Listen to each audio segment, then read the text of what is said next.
I want to know, do we reincarnate? And if so, what part of us is reincarnated? Because why don't we remember anything about previous lives? Okay, if you really want to know, here we go. Yes, we do, and reincarnation can be experienced either internally or externally, depending on our conscious involvement and agreement with the force that's developing us. Now, death was inserted into the system as a result of the breaking, the shattering of the first man, of the collective soul. And so each one of the parts of that soul is a so-called individual soul, and it consists of 613 desires to receive just for itself. And each one of these desires is influenced by a constant force of development that's working on it with the purpose of bringing it to its perfected state so that it's transformed into a desire to bestow. And this happens over and over again until all of them are corrected.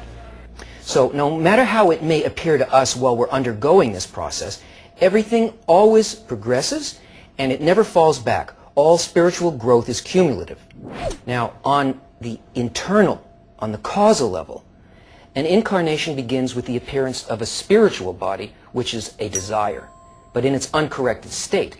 And first it feels pleasure by satisfying itself, and then inside of that satisfaction, it begins to sense that it's not just taking from nowhere, but that pleasure is being purposely given to it from a higher level.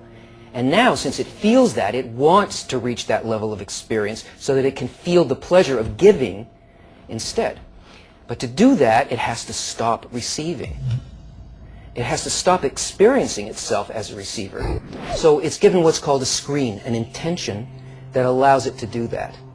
And this is really the beginning of new life on the inner level, rather than death. Because even though the appearance of each new state is first felt as empty or dark, that only happens because the vessel, the desire, still only identifies and is locked into its old definition of life and pleasure, the one that's trying to leave. So even though what's coming is bigger and better, it's so opposite a perception that we don't feel like there's anything there. Now let's look at the unconscious physical level. Here, the exact same mechanism is perceived as a mysterious, intimate inner quality that clothes in a succession of protein bodies, each with its unique talents and personality, appearing and disappearing one after another over thousands of years.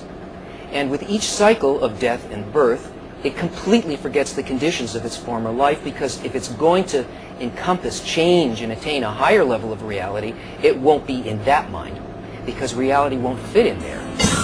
And what it's been, how it's developed, and each past life accumulates as its innate nature.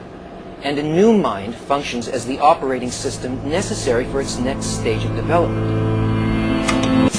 So what part of us reincarnates? The individual soul, in the process of realizing its connection to the collective soul, is the basis of that inner part, the I. And the body exists in this world only to help it elevate and attain its true state. It's so insignificant in comparison to the soul that we can exchange organs and limbs with other species and continue to live, even without all of our body parts, because the body exists for the sake of the soul. So, a Kabbalist is a person who has studied and learned how to be consciously involved in this process of becoming like the will to bestow. And he can inwardly pass through many lifetimes in a day. And by doing that, the soul feels such delight that eventually he no longer needs to descend into this world, but exists in a completely different, eternal and perfected state. But until this inner quality awakens in a person where they want to work with the real causal process, they've got to continue to be born and to die according to the perception of the will to receive. So it's really our choice. We can do it one way or the other.